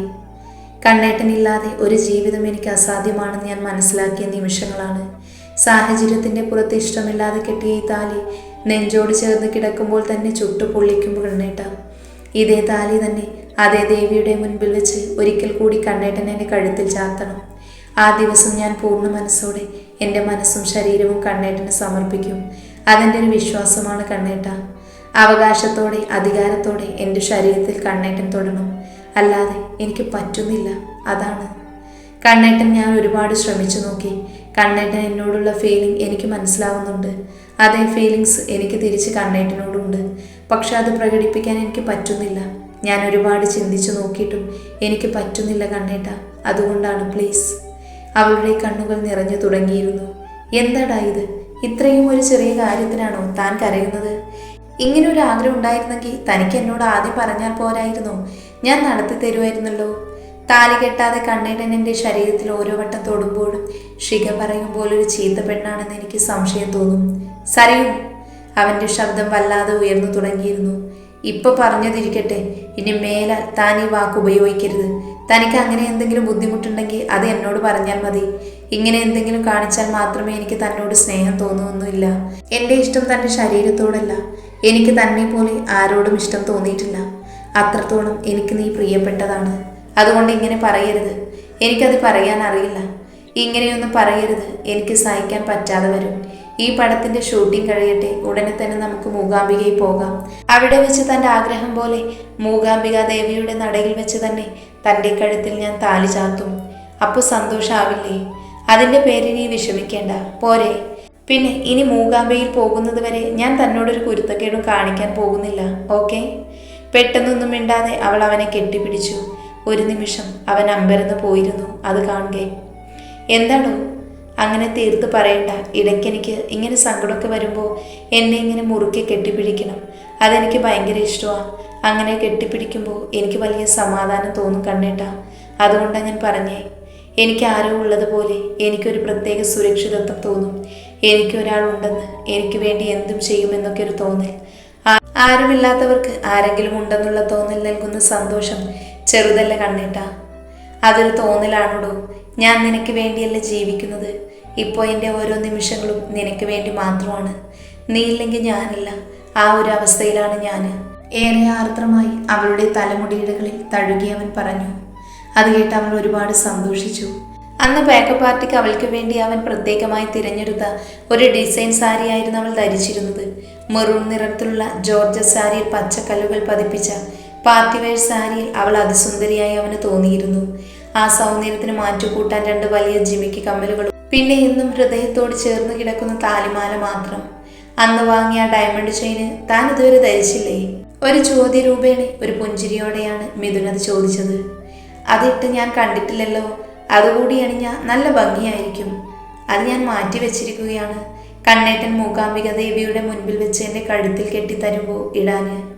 ഏറെ പ്രണയം നിറഞ്ഞ മിഴികളോടെ അവൾ അത് പറഞ്ഞപ്പോൾ കുറേ സമയം അവൻ അവളെ തന്നെ നോക്കി നിൽക്കുവാണ്.